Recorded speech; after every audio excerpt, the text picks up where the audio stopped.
माय माऊली नमस्कार. विविध कथासार ग्रंथमधून आपण श्री रामदास स्वामींचे मनाचे श्लोक भावार्थ अभिवाचन करत आहोत. तुम्ही सुद्धा 5 श्लोक बोला, लाभ घ्या, लाभ द्या. चला तर सुरुवात करूया. श्लोक 46 ते 50. श्री गणेशाय नमः. श्री रामचंद्राय नमः. श्री समर्थाय नमः. मना जे घडी राघव वीन केले, जनी आपुली ते त्वा हानी केली. रघुनायका विन तो शीन आये, जनी दक्ष तो लक्ष लावून पाये. मना भगवंताच्या विस्मरणात जो वेळ जातो तो वाया जातो, तेवढे आपले नुकसान होते. भगवंता वाचून जगात केवळ कष्ट आहे, जीवनात व्यर्थ श्रम आहे. जो खरा तत्पर तो आपले लक्ष न चुकता भगवंताकडे लावतो. भगवंताचे दर्शन हे ध्येय, भगवंताचे सतत स्मरण हे त्याचे साधन, भगवंताचे विस्मरण हे त्याचे हनन समजावे. भगवंताचे स्मरण असेल तर इतर काही नसून सर्व काही होय. भगवंताचे विस्मरण असेल तर इतर सर्व असून काही नसल्यासारखे आहे. म्हणून श्री समर्थ साधकाला अनेक अखेरची सूचना देता की अगदी लक्ष लावून भगवंताचे स्मरण करावे. भगवंताची खून पटलेल्या पुरुषाचे वर्णन. भगवंताची खून पटलेल्या पुरुषाचे वर्णन. मनी लोचनी श्रीहरी तोची पाहे, जनी जानता भक्त हो निराये. गुणी प्रीती राखे क्रमो साधनाचा, जगी धन्य तो दास सर्वोत्तमाचा. जो भगवत भक्त अंतर्यामी भगवंताचे निर्गुण रूप पाहतो, बाहेर डोळ्यांनी भगवंताचे सगुण रूप पाहतो, जो ज्ञानवान भक्त बनून जगात वावरतो, जो सगुणांचे प्रेम टिकवतो, साधनाची परंपरा कायम ठेवतो, असा पुरुष सर्वोत्तम भगवंताचा जगातील उत्कृष्ट भक्त होय. विश्व होऊन प्रगटलेला आनंद स्वरूप ईश्वर अंतरंगी सूक्ष्म निर्गुण बहिरंगी स्थूल सगुण भक्त मनाने निर्गुण रूप पाहतो, इंद्रियाने सगुण रूप पाहतो. उपासक क्रमाक्रमाने उपास्य देवतेची तदाकार होत जातो. ज्या मानाने भक्त भगवंतामध्ये लीन होतो त्या मानाने भक्ती उत्कर्ष पावते. अखेर तो भगवंताशी एकरूप झाला की भक्तीतून ज्ञान उगम पावते. ज्ञान झाले तरी भक्ती राहतेच, तो ज्ञानी भक्त बनतो. ज्ञानी भक्ताला सगुणाची जरूर नसते, पण त्याची मानवता त्याला सोडून जात नाही. शिवाय देहाला पडलेले वळण सोडण्याचे कारण नसते, म्हणून तो सगुणाचे प्रेम सगुणाची उपासना कायम ठेवतो. ज्ञानी भक्ताला साधनाच्या पायऱ्या लागत नाही, तो अखंड भगवंताच्या संयोगातच असतो. पण त्याच्या सहवासाला राहणाऱ्या माणसांना भगवंताचे स्मरण टिकवण्यासाठी साधनाच्या पायऱ्या अवश्य असतात. म्हणून ज्ञानी भक्त श्रवण मनन इत्यादी साधन क्रम जशाचा तसा चालू ठेवतो.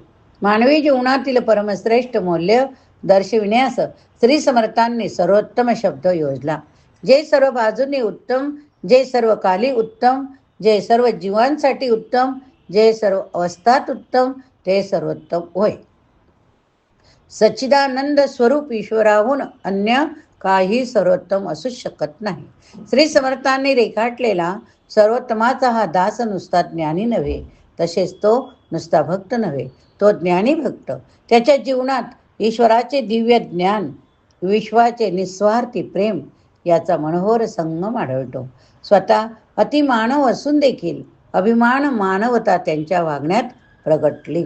या 10 श्लोकांमध्ये श्री समर्थाच्या व्यक्तिमत्वामधील आतल्या बाहेरच्या खुणा सहजपणे उघडकीस येतात. मारुती रायाच्या स्वतःच्या जीवनाचा घाट कसा होतो हे या श्लोकात श्री समर्थ सांगून गेले. कृतकृत्य झालेला श्रेष्ठ पवित्र ध्येय सिद्ध झाल्याने समाधान पावलेला असा दैववान पुण्यवान पुरुष धन्य समजतात. जो भगवंताचा दास बनतो तोच जीवनात कृतकृत्य होऊन धन्यता पावतो, असे श्री समर्थांचे स्पष्ट मत. मानवाचे दास्य गुलाम बनवते तर रामाचे दास्य स्वामी बनवते, असा त्यांचाच अनुभव होता. भगवंताचे दास्य भाग्यवंताचे काम होय. आणि खरोखर जे जे श्रवण करतायत ते सुद्धा भाग्यवंतच होय, भाग्यवंतच होय. सदा देव काजी जिजे देह जाचा, सदा राम कारणे सदा राम नामे वदे नित्य वाचा. स्वधर्मेची चाले सदा उत्तमाचा, जगी धन्य तो दास सर्वोत्तमाचा. जो भगवत भक्त केवळ भगवंताच्या कार्यासाठीच आपला देह सतत झिजवतो, वाणीने जो अखंड भगवंताचे नाम घेतो आणि आपल्या वाट्यास आलेले विहित कर्म जो अतिउत्तम रीतीने करतो, तो पुरुष सर्वोत्तम भगवंताचा जगातील उत्कृष्ट भक्त होय. मानव समाजात भगवंताचे कार्य दोन प्रकारचे असते. आपण स्वतः सदैव ईश्वर सन्मुख राहून अनुसंधान सांभाळणे हा पहिला प्रकार. आणि ज्या ज्या व्यक्तीशी आपला संबंध येईल त्या त्या व्यक्तीला ईश्वर सन्मुख करून अनुसंधानाची कला शिकवणे हा दुसरा प्रकार. जो कोणी भगवंताचा भक्त बनतो त्याच्याकडून पहिल्या प्रकारचे कार्य घडलेलेच असते. म्हणून कायेने वाचेने मनाने जो जन्मभर दुसऱ्या प्रकारचे कार्य करतो, या कार्यालाच लोकसंग्रह असे म्हणतात. सतत ईश्वर सन्मुख राहण्यास भगवंताचे सतत स्मरण ठेवावे लागते. सतत स्मरण टिकण्यास वाचेने नाम घेण्यासारखा अन्य सुलभ पण परिणामकारक उपाय नाही. म्हणून भगवंताचा भक्त अखंड नामात राहणारा पुरुष मोठ्या योग्यतेचा असतो. इतकेच नव्हे तर निरंतर नामस्मरणाऱ्या पुरुषाचा देह देखील पुण्याची राशी बनतो. अर्थात व्यवहार करीत असता प्रत्यक्ष मुखाने जरी नाम चालले नाही तरी आतील वाणीने ते अखंड चालू राहते. भगवंताचा भक्त जगातील भगवंताचे कार्य कोणत्या रूपाने करतो याला निरुद्ध नियम नाही. भक्तांची मनोरचना, त्याचे समाजातील स्थान, त्याचा सामाजिक दर्जा, त्याच्या भोवतालची एकंदरीत परिस्थिती इत्यादी गोष्टींवर त्याच्या कार्याचे व्यक्त स्वरूप अवलंबून राहते. पण ज्या दिशेने कार्य करायचे तो ठरवतो त्या दिशेला आपल्या देहाच्या मनाच्या साऱ्या शक्ती तो वळवतो. म्हणून त्याचे कार्य उत्तम वाटते आणि त्यापासून जनतेचे कल्याणच घडते. सदा बोलण्यासारखे चालताये, अनेकी सदा ऐक देवासी पाय. सगुणी भजे लेश नाही भ्रमाचा, जगी धन्य तो दास सर्वोत्तमाचा. जो भगवत भक्त जसे बोलतो तसे नेहमी वागतो. अनेक देवांच्या अंतर्यामी व्यापून राहणारा एकच भगवंत जो साक्षात पाहतो, जो सगुणांची पूजा अर्चा प्रार्थना करतो, पण ज्याच्या मनात भगवंताच्या वास्तविक स्वरूपाबद्दल मुळीच गैरसमज नसतो, तो पुरुष सर्वोत्तम भगवंताचा जगातील उत्कृष्ट भक्त होय. अंतरंग बहिरंग यामध्ये संवाद असणे, अविरोध असणे हे निरोगी पूर्ण विकसित व्यक्तिमत्वाचे प्रधान लक्षण आहे. असा पुरुष जसा विचार करतो तशीच भाषा बोलतो, जसे बोलतो तसे तो करून दाखवतो. मानवी जीवनाच्या अन्य क्षेत्रातील थोर पुरुषांमध्ये भगवत भक्तीमध्ये या बाबतीत फरक आढळतो. इतर थोर पुरुषांचे बोलणे चालणे दृश्यात प्रगट असल्याने त्यातील अविरोध चटकन नजरेत भरतं, परंतु भगवत भक्ताचे बोलणे त्याच्या अंतरीच्या आत्मिक अनुभवास अनुसरून असते, जो अनुभव काही बाहेर प्रगटपणे दिसत नाही. म्हणून त्याच्या बोलण्याचा त्याच्या आध्यात्मिक अनुभवाशी संवाद होय किंवा नाही हे पाहावे लागते. जो सर्वोत्तमाचा दास असतो तो स्वतः अनुभवलेले तेवढेच शब्दांच्या माध्यमाने लोकांपुढे मांडण्याचा प्रयत्न करतो. म्हणूनच त्याच्या बोलण्यावरून त्याच्या आंतरिक चरित्राची कल्पना येऊ शकते.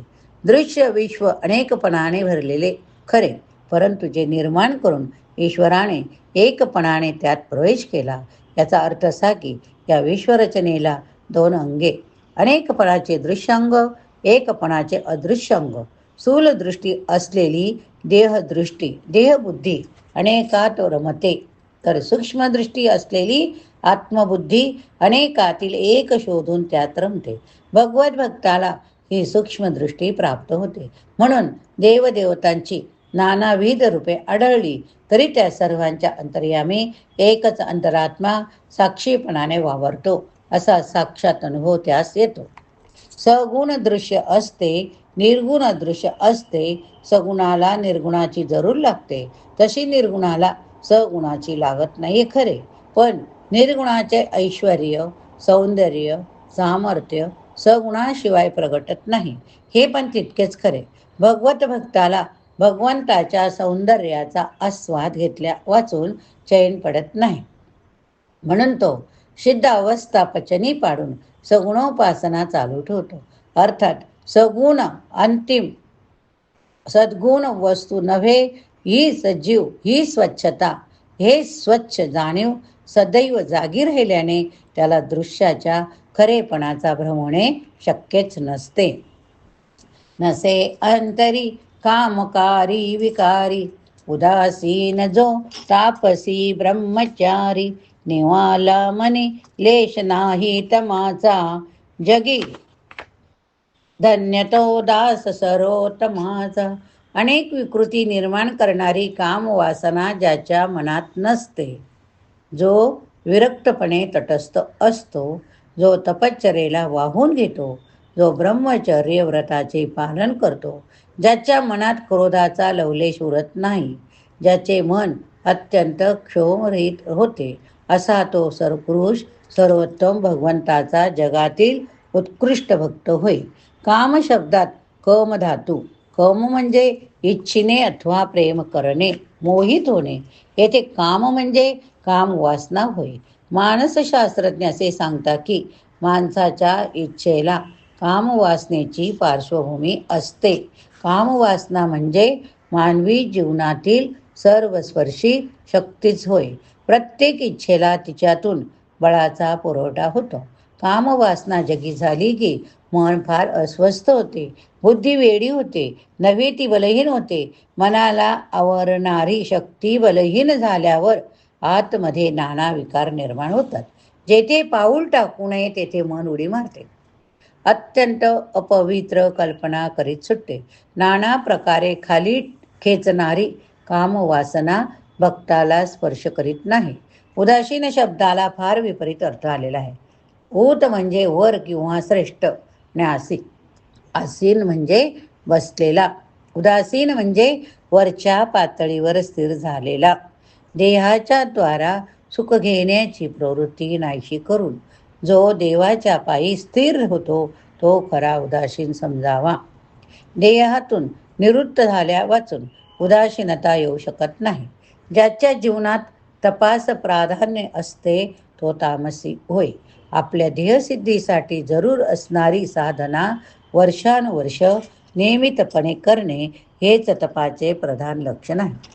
भगवंताचा भक्त जन्मभर तपस्वीपणानेच राहतो. कामवासनेवर, खाण्यावर संपूर्ण ताबा ठेवणारा ब्रह्मचर्य पाळतो असे समजावे. विवाह करणे वा न करणे गौण. वैवाहिक जीवनात देखील एक प्रकारचे ब्रह्मचर्य पालन करता येते, नव्हे ते साधकाला अवश्य असते. कलेची, विद्येची उपासना करायची झाली तर चांगले ब्रह्मचर्य ठेवावे लागते. मग भगवंताच्या उपासनेमध्ये त्यास महत्त्वाचे स्थान असणारच. तम म्हणजे येथे क्रोधाचा आवेश अथवा उन्माद, काम, क्रोध हे जोडीने राहतात. क्रोध मनामध्ये क्षोभ निर्माण करतो, खळबळ माजवतो. याचा अर्थ असा की भक्ताच्या मनाची जी अक्षोम अवस्था असते तिच्याबरोबर उलट अवस्था क्रोध निर्माण करतो. म्हणून क्रोधाला चांडाळ असे नाव संत देतात. शिवाय आत्मशांती हा भक्ताच्या उपासनेचा प्राण असतो. त्या साध्वी शांतीला क्रोध जडदिशी नागवतो. म्हणून भक्तांचे अंतरंग अत्यंत थंड क्रोधरहित असतात. भक्तांचे अंतरंग अत्यंत थंड क्रोधरहित असतात. या ठिकाणी आपला हा भाग संपला. पुढील भागात पुढील श्लोकांचं भावार्थ बघूया. श्रवण केले असेल तर नक्कीच मनन करा, आणि मनन केले तर बोला. जय जय रघुवीर समर्थ, जय जय रघुवीर समर्थ, जय जय रघुवीर समर्थ, जय जय रघुवीर समर्थ, जय जय रघुवीर समर्थ. प्रतिक्रियात लिहायला विसरू नका.